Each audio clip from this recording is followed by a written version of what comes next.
In this video, you will learn how to fix Shopify error 9. Follow these simple steps. First, visit the Shopify status page to see if there's a widespread server issue. If Shopify has experienced a downtime, they may be already working on a fix. Sometimes the error is related to your browser cache. Try clearing your browser cache and cookies, then refresh the page. To clear your browser cache, go to Settings, then Privacy and Security. Click Clear Browsing Data and Cache and Cookies. If you recently installed any third-party apps on your Shopify store, one of them might be causing this issue. Try disabling these apps one by one to see if the error goes away.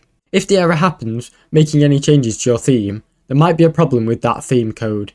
You can also revert to the default Shopify theme to see if that fixes the issue. If none of these steps work, try reaching out to Shopify support directly. Here they can check your store and confirm any potential issues on the server side. Thanks for watching. Don't forget to like and subscribe.